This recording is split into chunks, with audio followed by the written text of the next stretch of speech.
le segment de clientèle. À qui allez-vous vendre votre offre? À d'autres entreprises, donc on sera en B2B, à des particuliers, en B2C? Êtes-vous dans un marché de niche ou un marché de masse? Quel type de segmentation allez-vous appliquer? Une segmentation sociodémographique, géographique, psychographique, comportementale et industrielle? Quel type de stratégie allez-vous adopter? Une stratégie de concentration, donc vous avez développé une offre pour un segment de clientèle bien particulier, ce qu'on appelle le marché de niche. Allez-vous adapter une stratégie d'indifférenciation?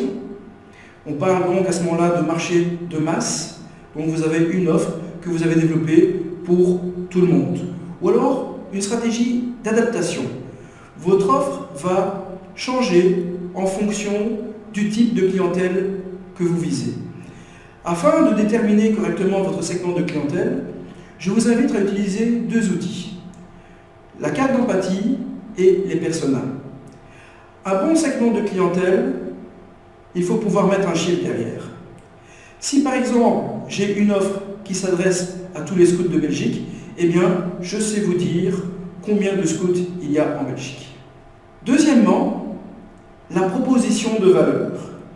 À quel besoin du consommateur répondez-vous? Quels sont vos éléments de différenciation?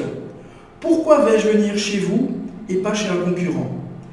Est-ce que votre offre est à l'écoute des tendances? Parle-t-on de biens durables, renouvelables, d'un produit nouveau, avec un meilleur design, un coût moindre, une réduction des risques, une meilleure performance, une offre évolutive, une réédition du passé, un meilleur service après-vente, un produit, une offre hyper connectée?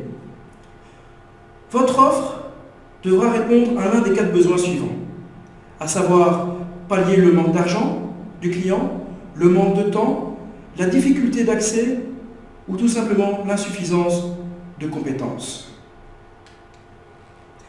Une fois que vous avez bien déterminé votre offre, votre proposition de valeur, il vous faudra déterminer les canaux de communication et les canaux de distribution. Premièrement, les canaux de communication. Comment allez-vous communiquer? Quel sera votre pitch? Quel sera votre plan de communication?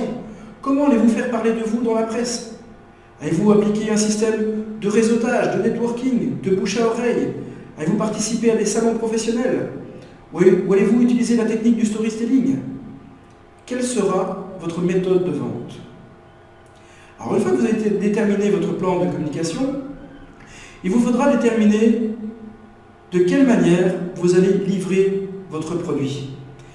Mais à ce niveau-là, attention de ne pas confondre entre la façon dont vous aimeriez livrer votre produit et la façon dont le client aimerait être livré. C'est deux concepts différents. Allez-vous avoir votre réseau de distribution propre ou pas?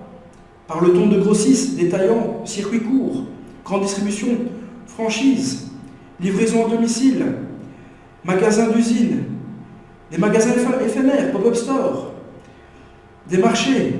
Allez-vous participer à des foires, des événements, des lieux itinérants?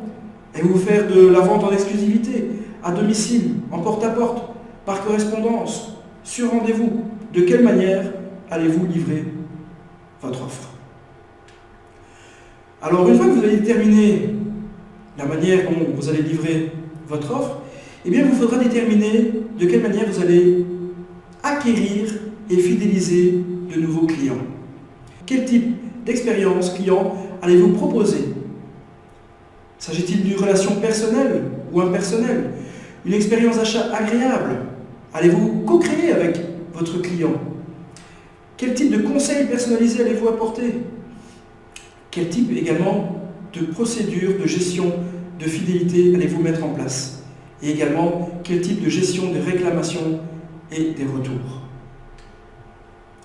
Alors, une fois que vous avez déterminé donc cette relation clientèle, il vous faudra passer au bloc suivant, au flux des revenus.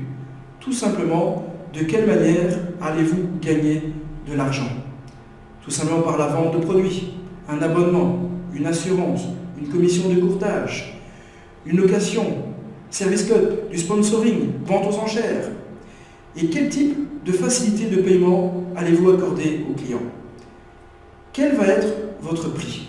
On parle de prix de revient, de prix psychologique. Allez-vous pratiquer un prix bas, moyen, élevé? Alors, une fois que vous avez déterminé vos flux de revenus, il faudra déterminer le comment. Comment allez-vous mettre en place votre proposition de valeur, votre offre? Quelles seront vos ressources clés, vos atouts?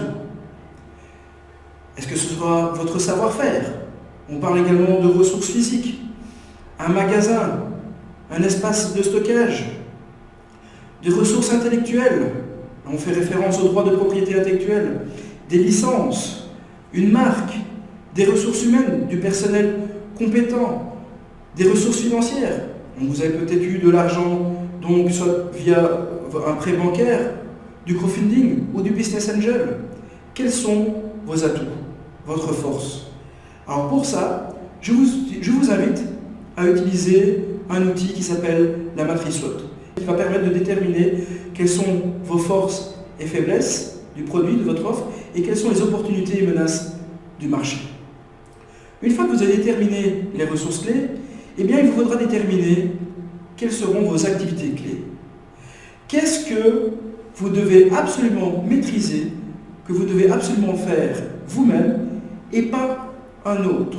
On parle de prospecter, du marketing, de produire, de vendre, de former, d'engager. Quelles sont ces activités qui vous permettront de mettre en place votre offre? Alors, une fois que vous avez déterminé ces activités clés, eh bien, il vous faudra également déterminer quels seront vos partenaires, quel sera votre réseau. On parle des fournisseurs, de collaborateurs, des banques, la commune et également de concurrents. Parce que oui, en effet, des concurrents peuvent devenir des partenaires. Et quelles seront la motivation de ces partenaires? Pourquoi les avez-vous choisis?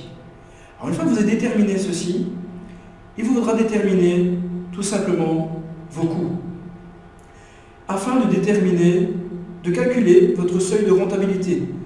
Il vous faudra déterminer vos charges fixes, vos charges variables.